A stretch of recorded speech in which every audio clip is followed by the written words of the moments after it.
What's going on? This is the homie Matt, and you're tuned in to the podcast Peace, Love, and Hip Hop with my boy A-Bez. What's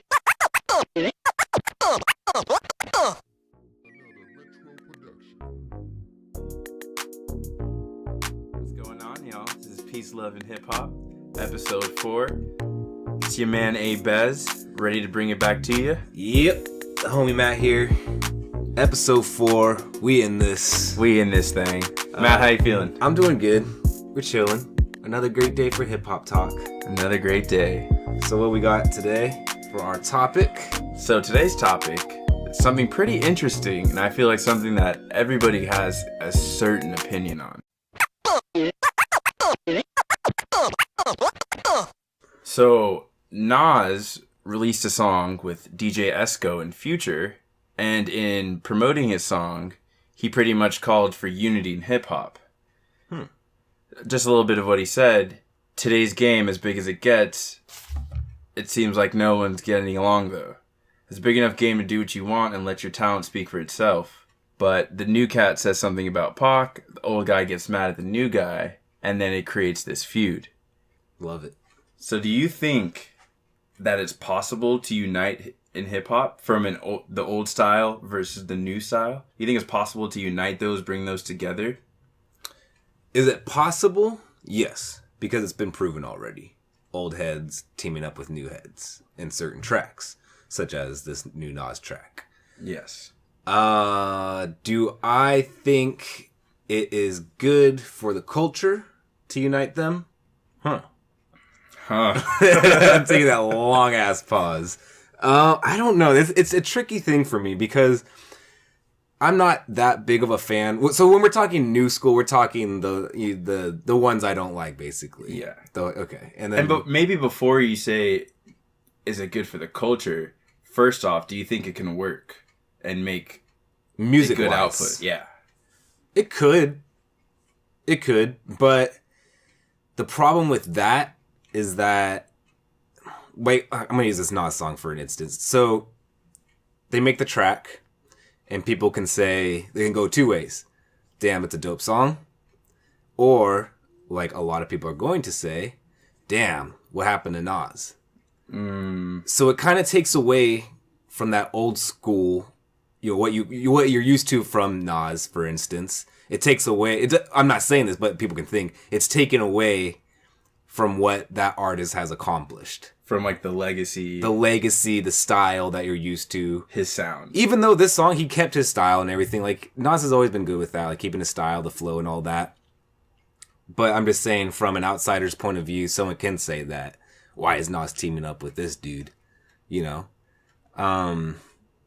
Well, before I get into the culture part, go ahead and give your take on if it could work for, music-wise. Yeah. So, do I think it could work? Yes. And there's a lot of examples of it not working well that are put into the spotlight. But I think as long as each artist kind of stays true to their sound, which is hard to do when you're meshing those two styles together, when you're adding a feature of someone new or someone old. But if they can, for the most part, stay in like their sound, their style, I think it can work out pretty decently. Now, I don't want to discourage artists from like straying away from like trying new things, because as we see, like an artist's first album to their second, third, fourth, like artists kind of like range out and explore more. But I also don't want Nas to be like straight auto-tuned and go like just full dive into like a new style that he's not good at. That doesn't really highlight his talents. So I think it's like double-edged sword.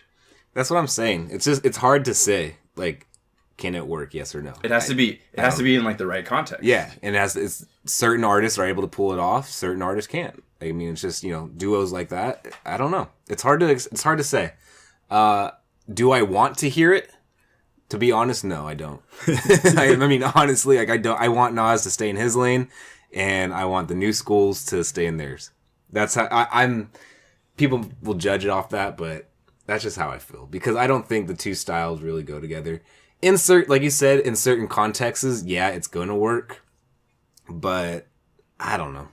It's just not my taste, because typically the old schoolers are gonna go, teaming up with the new schoolers. It's gonna be obviously the new school sound beat and all that flow and content wise. And I'm not for that. So that's why I'm saying no. I feel you. See, I think not only do I think it could work, but I also think before we like pull away from it, I think it's important to distinguish between the good versus bad talent in both styles. Because I think part of what could be transpired is if you're not mixing with the right talent, whether it's the new versus the old, then, you know, it's not going to be a good output. Yeah. It's not going to pop. Now, after moving away from the can it work aspect, let's think about, is it good for the culture? Okay. So take it like a broader perspective, Yeah. like broader scope of view. Is it good for the culture? Yes, it is. Because hip hop from the beginning is all about unity. Mm-hmm. A lot of long pauses today because it's hard to answer these questions. No, they're very packed questions. Because in one aspect I'm biased because I'm more of an old school guy. Mm-hmm. In the other aspect, I love change. I love to see the unity and to see the progress in which hip hop goes. But brings me to my next point. Hip hop's in a weird fucking stage right now. And I don't think a lot of people know where it's at. It's just in this awkward stage. It's like, is hip hop dope? Is it hip hop anymore? What is it? Is it just pure entertainment? Because, like I was saying, we have a lot of these new artists who are about not the hip hop aspect of it, but they're more for the entertainment type music. And so it kind of puts a delay on, I think, on moving hip hop forward. I think it's at a standstill right now, and people are just filling the gap with entertainment. That's a really interesting point. That kind of reminds me of, like, you think about and I always reference this time period because it was such a transformative time period in hip hop. You think about the, like, mid 2000s when things were just starting to push away from gangster rap, the baggy jeans, do-rags, wife beaters, and going towards, like, what Kanye was trying to transpire, which is, like, this new style of hip hop. Do you think it's in that, like, weird, awkward growing up phase that it kind of was in, not, I don't want to say growing up, but, like, weird, awkward, like, transforming phase? For sure. And funny that we're speaking about Nas. Nas actually said in 2006 that hip hop was dead. Yeah. Hip hop was dead, that was a right? huge thing, yeah. Yeah, exactly. It was a huge proclamation. Yeah. Followed it up with a song, a huge single. So maybe it's just because we can't really define where it is and we can't really see where it's going to go the next few years because so much is changing. Maybe that's where we're getting, maybe like lost in translation almost. Mm-hmm. Like, because honestly, like, if you ask me what would be like popular songs or like what would be songs in hip hop in 2005, 3 years ago, you asked me what hip hop songs would be like popular, what sound would be there, like the peak today, like I wouldn't be able to tell you this, you know, like I feel like this is like almost unpredictable. It is. And so we're kind of talking about like unity of old school and new school. But then there's the aspect of there's just no unity period in hip hop right now. I mean, yeah, it's just I really disagree with how it's going right now. It's just like everyone, what's that word they call it? Clout chasing? Yeah, clout. That shit pisses me the fuck off. God. Like, come on. Everyone is so focused on the entertainment of hip hop. They're not focusing on the actual music and the art form. The art form of what hip hop is supposed to be. We have people with, running around with rainbow hair, talking about no one can beat me up. Shut up and make a damn song. Like, make a good song. Like, stop running around. You have people talking about the drugs. You have people hyping up just like stupid movements. And it's like, what is this? That's why I say hip hop's in a standstill, because that's not hip hop. Everyone's just getting caught in the phases. Hip hop's not moving forward, and like artists want to knock on it or support it. Either way, nothing's gonna happen, Either gonna knock it or you're gonna support it. That's not gonna help either way. Mm-hmm. Everyone has to realize, okay, like this is not what we're supposed to be doing. When will it change? I don't know. Because I just recently started noticing that there is a change. And I think I'm like 3 or 4 years late because I'm starting to really see like it's just not what it used to be anymore. And like for some reason, like every time I listen to music now, it's like, fuck, it's changing and it's weird. And like I feel like it's a kid, like, oh my god, like this person is changing, they're growing up. But at the same time, it's not growing up. So it's like it's just such a weird way to say it, and I don't know how to say it. It's just it's weird. I think the spotlight has shifted from what we've known to be traditional hip hop. That style is still there, but that's not, the spotlight has went from the left of the room to the right of the room. And it's on this new sound that is constantly transforming. Yeah. Where you see all these new artists that are constantly sounding like more metamorphosis, like replications of each other, but they add a little twist to it. Yeah. But going back to, is it good for the culture? I do think that creating division creates less exposure and less influence that the art has. Like, if with more unity, there's more outreach and more influence to the masses. Mm-hmm. And I think that will promote and people will embrace the culture more, and that will promote the culture more. Yeah, I think this new generation of rap is allowing more people to join rap that would not traditionally be accepted. That's a really good point. Mm-hmm. We have a very diverse group of hip-hop performers, and in that aspect, yeah, that's cool.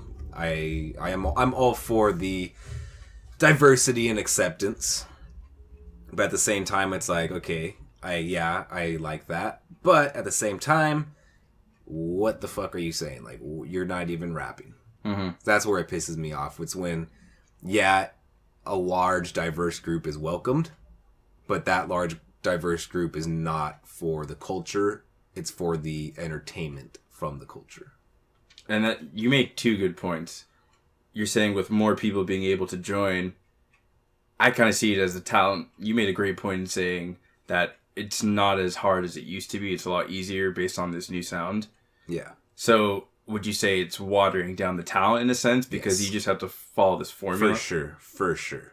Agreed. For sure. I agree with you that the talent is getting watered down. Because realistically, all you need is, with the way repetition's been pushed forward in hip hop, as like everyone's frame of making a song is like, okay, you just got to have something catchy and repeat it, and then the beat is like 80% of it. But if you can follow those three, like, you're gonna have like a good song. And everyone calls themselves a rapper now. Yeah. I go on my Instagram and I see like 5 new people from San Jose that are rappers now that weren't rappers last week. I'm like, what the fuck? And then I listen and they talk like this and they go like that and they keep rapping like this. It's like, what the fuck? Like, yeah, you all sound the same. You guys suck. Like, stop clouding my goddamn Instagram. I don't know. Continue, though. Go ahead. I think if rappers, or if the culture unites based on what Nas is saying, it also creates economic opportunity to where everyone can reap more benefits, everyone makes more money. But that goes back to your point of entertainment. Is rap as more of a form of entertainment versus, I don't want to say versus an art form because it's still an art form. Is rap as more of an entertainment now?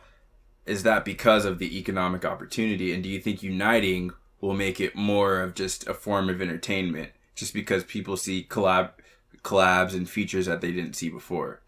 People are they're able to make $1 easier than before. Before, you had to have that actual talent. But it's me saying that, back then it was different. They didn't have this new type of sound around. So if we were put back, in the 90s, we could be saying the same thing. Everyone sounds the same, because we have no idea. If we were in the 90s, like I said, we would have no idea what was playing right now. Yeah. So we can say, wow, everyone is rapping and, everyone sounds the same. Everyone wants to be a rapper. So it's kind of like, I don't know. It's really confusing to me. But but back to my point, it's easy to make $1 nowadays because all you need, like you were saying, is a catchy tune, catchy hook, and 808s. Yeah, essentially. So I think it's just, I don't know. People are joining hip hop for the wrong reasons. Yeah, but one point that Nas made that I did agree with is that and I quote, he says, Nas ain't hip hop, Migos and Future are hip hop. And saying one is versus one isn't, kind of just like taking away from the other. Like, and from a unity perspective, I do think that we should, yes, I'm going to say it's hip hop, but I'm going to say, I will differentiate that, like, and I don't have like, maybe like the identifying terms. You think Migos is hip hop? I think they're hip hop, but they're the newer hip hop where it's not, it's what you define hip hop as. Hip hop is the large like the overarching umbrella of the genre. Within hip hop, there's like 10 different like pillars. What's their new album called? Culture 2. Culture 2 fucking sucked. Listen to every song on that album. I listened to it because I was like, why is everyone into them? Every song sounds the same. That's not hip hop. There was no effort put into that album. Yeah. I don't care what you say. That there is no effort put into that fucking album, and it pisses me off. So I don't think they're hip hop. They're pop. They're entertainment. They're anything but hip hop. But you couldn't put them in the pop genre, even though they're hip hop with very like the sound. Why can't we put them in the pop? I think because they're still, and I have to use this term very loosely. They're still technically rapping. If you looked at all genres of music, like, they're not R&B singing. They're not, like, it's not soul. It's not blues. Like, if you had a genre to put it in, it would fit in that genre, but you wouldn't put it in the same pillar as Nas, Jay-Z, like, real hip-hop. But it's still part of hip-hop. Like, it's not hip-hop. You could have poppier hip-hop. Taylor Swift raps it or rhymes her words sometimes. She's not hip-hop. But she sings more, though. Okay. Like, she doesn't... They don't always just, quote-unquote, rap. But that's more, like, the style of the way they deliver their words, they do more of it in that fashion than in, like, a singing fashion. So, are you saying, like, that... So, they're the new genre of hip-hop. So, there's different genres of hip-hop now. There's subgenres. Of hip-hop. Yeah. That's stupid. I'm not saying you're stupid. No, of course not. And I completely understand that. But I'm saying, like, there's subgenres in every genre, though. They're just, you have to define it in some way. Yeah. You know, if you... Because you would just have a bunch of shit that's not in categories. But I guess I do see your point of it's, like, overlapping genres. Mm-hmm. Fuck Migos.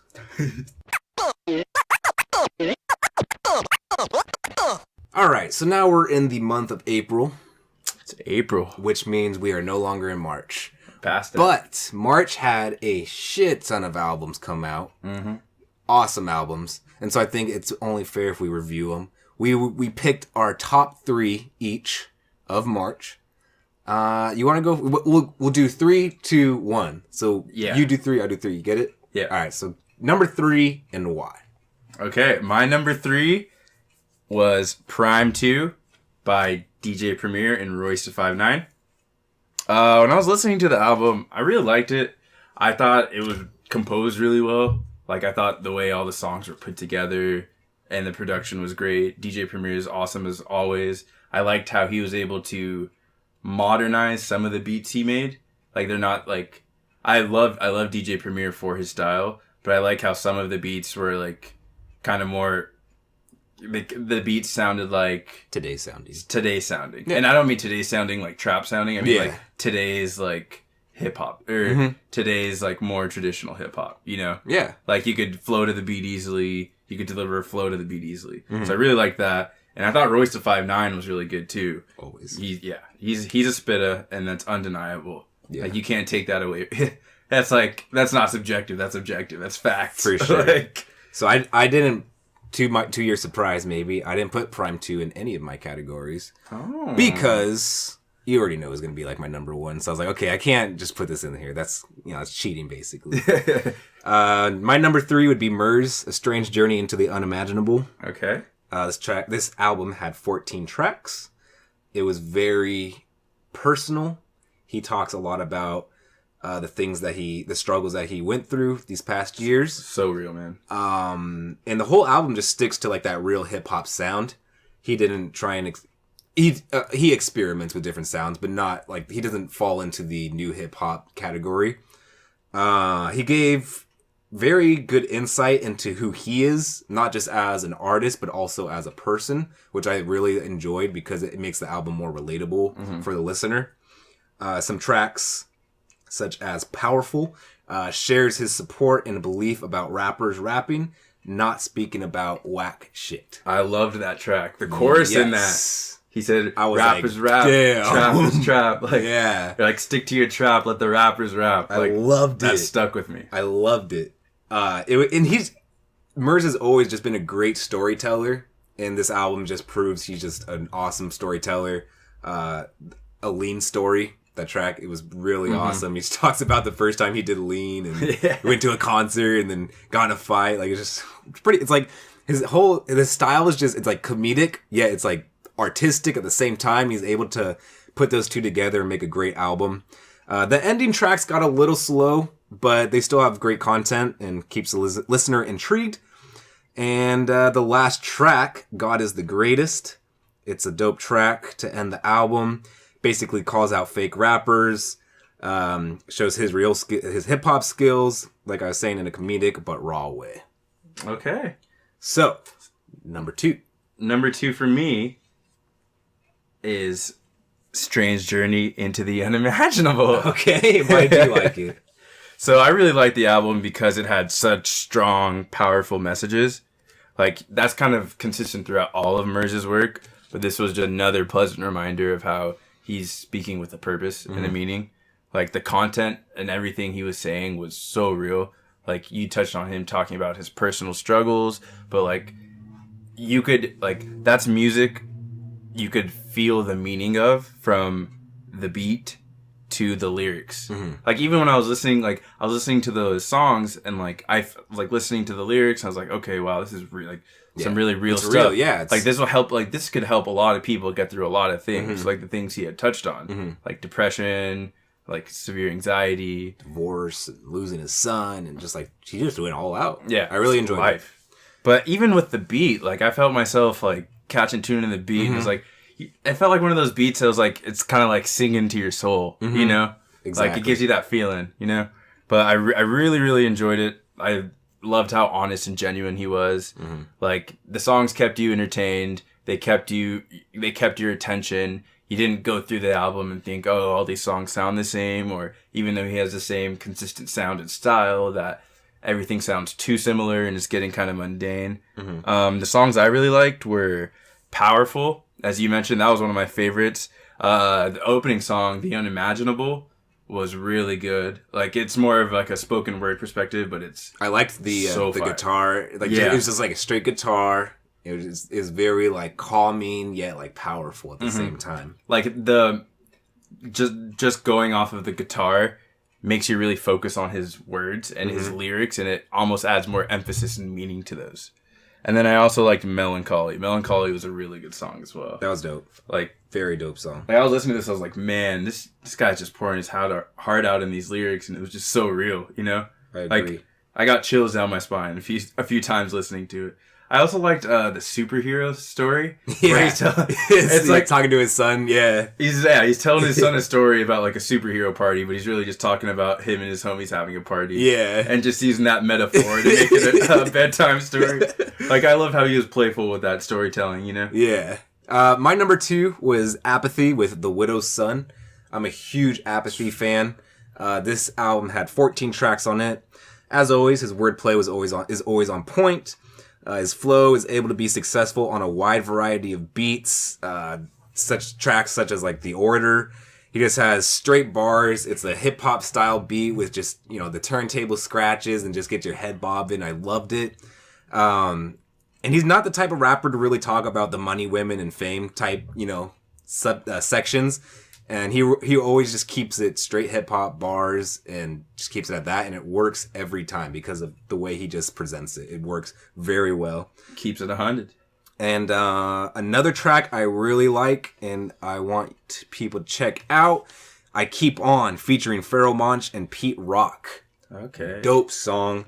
Pete Another Rock. good one was, checking my notes, Rise and Shine, featuring Locksmith. Locksmith is another dope MC. If you have not checked him out, go check him out ASAP.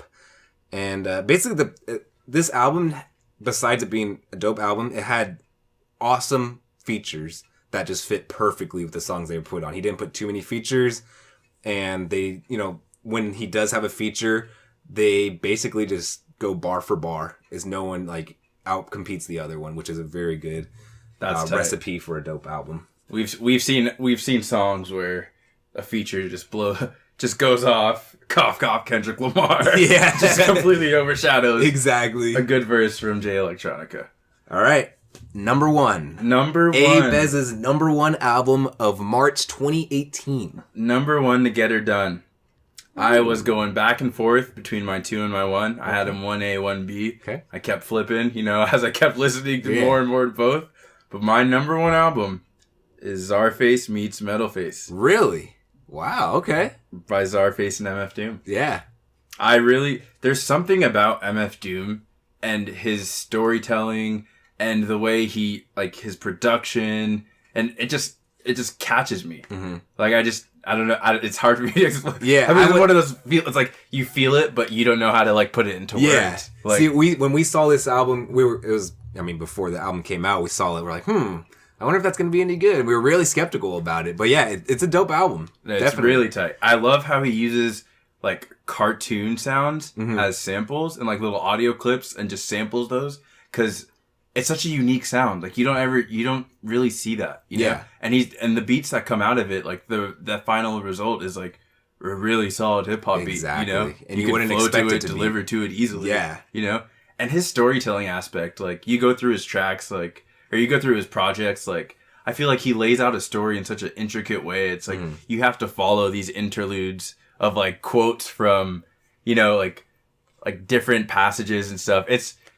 I don't want to say he's all over the place, but it's such a unique and different perspective, but he's still spitting, still his delivery and flow are really tight. I love MF Doom's flow. I feel like it's so easy for me to just rock along to, on my head too. And then he's still putting out a message, it's you read between the lines and there's something there. I was just going to say, he's all over the place, but in an artistic and very easy to understand, or not easy to understand, but a good way to understand. Yeah, exactly. He does it in a focused way.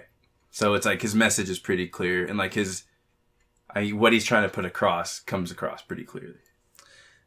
Thahomiematt. Number one, let's hear it. All right. I didn't think I was going to pick it. I didn't really, to be honest, have that high hopes for it, even though I think he's a very dope artist. Tech 9, Planet. Oh. Yeah. I was blown away. Really? So this has 19 tracks. Okay. And I am usually not the type of listener who wants to listen to an album 19 tracks long. It's a lot. I'm good with the 10 to 11 tracks. But every single track is fire. And Tech 9, when Tech 9, was first coming out and everything, he has, the Caribou and all that type of stuff. Everyone's like, oh, he's dope. And then he kind of fell off, or not fell off, but people weren't bumping him as much. I hope people are listening to this album, because Tech just fucking, oh my God, he just, bar for bar, he still can spit. The beats are amazing. The production behind it is just, everything was flawless about it. Tracks such Don't Nobody Want None. It was because this whole album is more of a futuristic type sounding. So the Don't Nobody Want None track is a very 80s sounding, an African Bambaataa type beat. Okay. And Tech just flows on this track, and it's awesome. I was blown away. Another track I really liked was Comfortable. He basically just calls out the press who don't know their shit.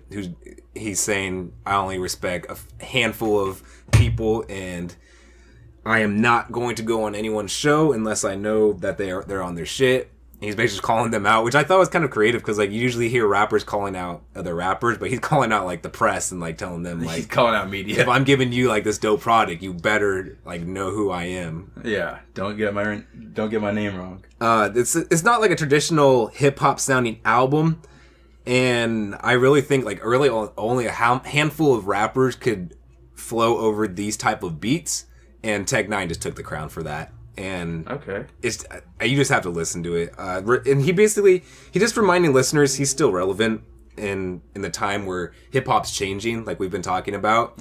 And he just basically shows everyone that he is still capable of doing what he does and what he's known for. Lastly, a track called "We Won't Go Quietly" on this album is an awesome song, and he's promoting unity.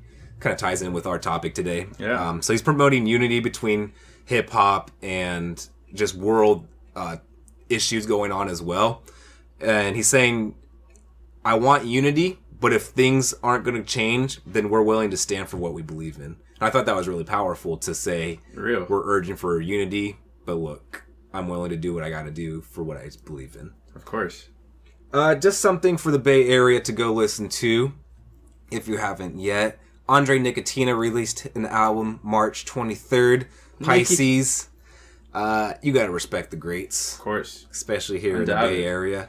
So go check that out. Nicotina is part of the Bay Area culture. He's tattooed on the Bay Area. For sure. Yo, thanks for listening to our podcast, Peace, Love, and Hip Hop. We'll be posting a new podcast at least once a week. Hey, maybe even more. But while you wait, make sure to follow us on Twitter, Instagram, subscribe, and like this. As I pack this bowl, Abby, can you give us our outro? You got it. Stay up, stay lit, stay alive.